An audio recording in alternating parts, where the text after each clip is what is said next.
He's a chief, tribal chief. He was with The Rock yesterday. And The Rock slapped the hell out of Cody Rhodes. Come on, man. Act like I didn't watch wrestling. I want you guys to listen to Christian McCaffrey and his deceptive speech. This guy's so thankful. Now, some people could say it's a distraction being at the award show or whatnot. This is just what they do. It's normal. It's fine. Are you serious? Christian McCaffrey, after accepting his Offensive Player of the Year award. Yeah, give it to me. Listen to this speech. Up here right now. I want to thank my family, my fiance. You guys know how much I love you. Your support means absolutely everything to me. All the sacrifices that you make for me, it's not easy, and it doesn't go unseen, and I'm not up here without you guys, so thank you. To Jed, to John, to Kyle, the whole 49ers organization, you guys took a gamble on me last year and traded for me, and I feel so fortunate to be a part of the best organization on the planet, so thank you guys so much for doing that and believing in me. To my position coach, Bobby Turner, it's such an honor to be in that room and learn from you. Everybody in that room loves you, and thank you for upholding the standard constantly. You're probably watching from your office, but appreciate you. All the behind-the-scenes body maintenance people, you guys know who you are. Just keeping me upright and doing all the work behind the scenes that a lot of people don't see. Thank you guys so much. And lastly, my teammates, man, I can't even put into words how much I love you guys. This has been the most fun I've ever had playing football. I'm not up here without you. Football is the greatest game on the planet. It's the biggest team sport in the world, and we're so lucky to get to enjoy it. And the fact that I get to go to battle with you guys every week is one of my greatest honors because of the way you guys play football and inspire me every single day. I'm not up here without you. I love you guys. We got one more. Let's go finish it the right way. I don't understand how this team could be labeled as whiners and crybabies when you're led by Christian McCaffrey, who's as humble as they come, as you hear him there, and Fred Warner, who's as humble as they come, and Ayuk, and Trent Williams. Like, these are down-to-earth dudes. Now, Kittle's brash and very, over the top, but I don't see him as quote-unquote arrogant. For Ross Tucker to call the Niners crybabies when he's an Eagles fan, what about A.J. Brown? All he did was cry this year. That's all he did. Fletcher Cox. That's all they did was cry. I mean, Nick Sirianni basically was mocking people, mocking fans. Remember what he did in Kansas City? Yeah. Chiefs fans, see ya. Like, remember all that? Yes. Remember how he was studying and running around the field and high-fiving fans in Tampa? I mean, those guys were the front runners of the crybabies.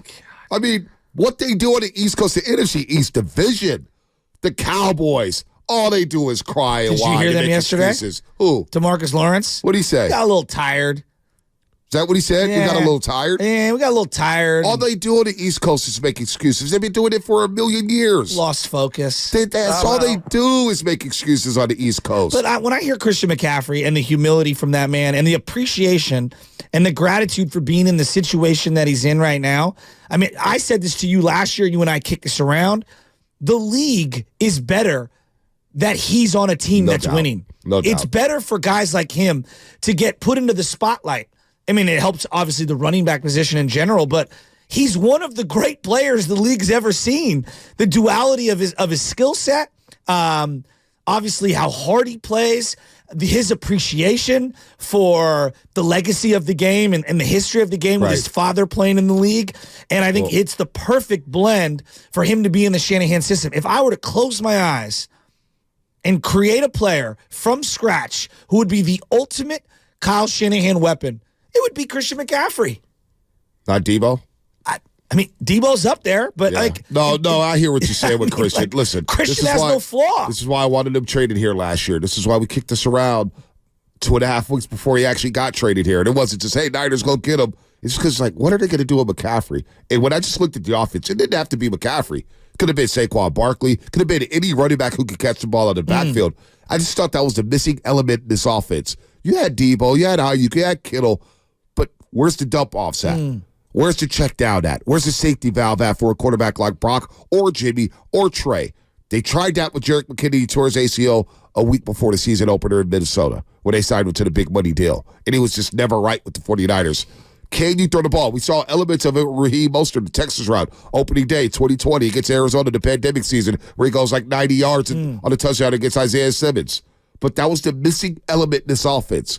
And so for Christian McCaffrey to get traded here, and you heard what he said, they took a gamble on me. This guy's an all-time great. It wasn't a gamble, Christian. It wasn't a gamble at all. Trust me. We would have gave up more first-round picks to get you out of Carolina. But the gratitude that he had, what you said, the gratitude and appreciation. And then he talked about his father, Ed, getting him ready as a kid. Ed McCaffrey's like, hey, you sure you want to wear jeans to school? May weigh you down. May weaken your... Ed told him, hey, at the prep rallies, don't be doing all that shouting and stuff. Just chill. It is remarkable. Now, you have like a LeBron James whose father didn't play in the league, but LeBron's kids will... Right. Some of them will play in the NBA. It's remarkable how many top athletes right now are the sons of other former top athletes. There's a lot. Patrick Mahomes' dad pitched in the bigs. Obviously. Oh, real quick. Bully was talking to me off air about Patrick Mahomes Sr. Real quick. Oh, yeah. They were in Minnesota one year, and this is when Mahomes Sr. was pitching with the Twins. Okay. He wanted to practice. He's like, yo, can I come practice? He said Mahomes Sr. was out there not just dunking, but two-head gorilla ducks. Power dunks. Oh. Said Mahomes Sr. was legit on the court. That doesn't surprise me. Like, so to your point about these kids, they can do all sports. Mahomes could have played any sport. I know. But, like, it is crazy to me how many of the former athletes' children are now dominating sports right now. Obviously, there's the financial aspect of it where they just can get better training and resources and access, etc. But to me, it's the mindset, too. And it's got to take advantage of the situation. Yeah, but like Steph Curry, right? He's the top of his profession. Christian McCaffrey. Brock Purdy, his father played in the minors, correct? Yep. Patrick Mahomes, his father played in the bigs. Like, it is not that athletes can't come from all walks of life, but it is crazy how many of them there are right now in professional sports dominating at the highest level. Oh, yeah, no doubt. No doubt about that. Christian McCaffrey, also the whole fire alarm story with Ross Tucker. Hey, I'm going to play it, but we got King of the Hill coming up. But Ross Tucker, real quick, on Starting Guru yesterday. It's going to be the theme. This may be the theme today to get us fired up on a Football Friday here on 95.7 The Game. Here's Ross Tucker yesterday on Starting Guru, live from Radio Row. The Niners could be a really likable team if they would just stop complaining all the time. About what? About everything. Give us an example. Okay. Well, the field, the practice field. No. Last week. Well, first of all you heard from any Niner all offseason, every Niner player or fan was the only reason why they lost to the Eagles was because both quarterbacks get hurt. My recommendation would be to not let your quarterbacks get hurt. Okay? Not let the defense kill your quarterbacks. And they talked about it all offseason. Okay? Then next thing we have, last week, they asked Bosa his impression of the Chiefs' offensive line. He's like, they hold a lot. Yeah. Then they asked Jed York what he remembered from the Super Bowl 4 years ago. I remember Nick Bosa being held on 3rd and 15. They're always whining or complaining about stuff. Now this week, what do we have? The practice field isn't good. Right. It's the Super Bowl. You're barely practicing anyway. They're doing like a walkthrough. Hey, give me a break. And then today, now they had the alarm pull. You got to sign. That happens every season. You got to see my post at Ross Tucker NFL. I said, well, at least now, if the Niners lose, now we know why. It changes everything. The Thursday alarm pull, that changes everything. Well, I mean, at least they have their built-in excuse. Who? But So let me who's hold on. saying that that's the end all be all? But you know what was funny? When McCaffrey spoke to the press yesterday, he didn't believe the alarm was set off by accident. McCaffrey said, I think there's no way it's random.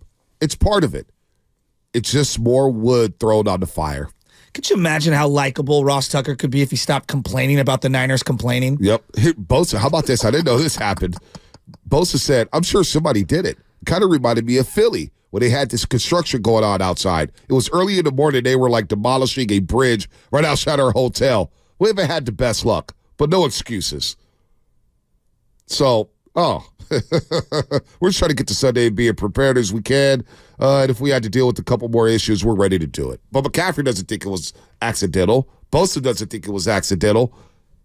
McCaffrey's like, hey, just more wood thrown on the fire. Well, it's petty. It's all good. It is petty. It's petty. By the way, you're listening to 95.7 The Game, KGMZ FM and HV1 San Francisco. The San Francisco Sheriff's Office countdown to kickoff clock says we are 2 days, 8 hours, 24 minutes, 5 seconds, 4 seconds, 3 seconds, 2 seconds, 1 second away from the big game. And a big shout out to Pete's Coffee for sending us to the big game. We're going to Vegas for the game.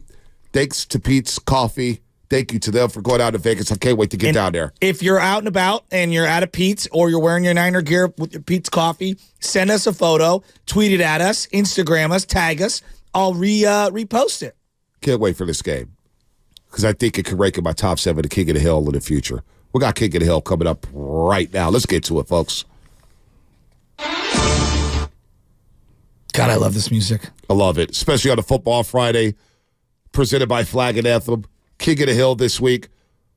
Listen, it's the 7 greatest championship teams in Bay Area sports history. 7 greatest teams. On Sunday, when the 49ers win, where would this championship rank? I feel it's going to be high on the list in the future.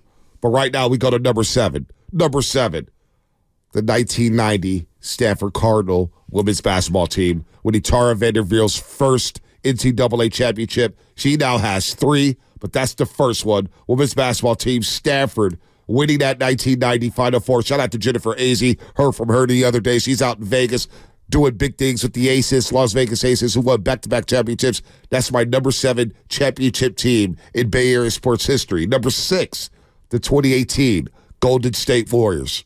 Kevin Durant, Steph Curry, they were bored that season. They won 58 games, didn't have home court advantage. They went to Houston, won a Game 7 in Houston when Houston missed 27 straight threes. Look, that team could have won 70 games if they wanted to. They limped into the playoffs. They didn't care. They still won that championship and went back-to-back. Number 6, 2018, Golden State Warriors. Number 5. Number 5. This may be too low on my list. The 1984 San Francisco 49ers.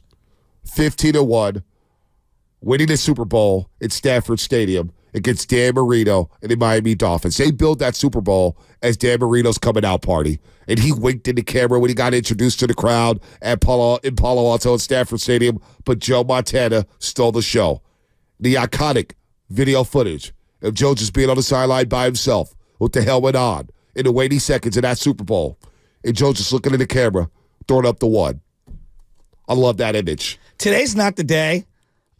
I'm stunned you put the 1990 Stanford women's. I'm not hating on it. I'm just why? Why? I think if we told 100 Bay Area sports fans, I don't know if 2 of them would come up with that championship. Well, so what? That's what makes me me. I know. That's what makes me me. That's tough. Shout out women's basketball. Number 4. Number 4. The 1989 Oakland Athletics.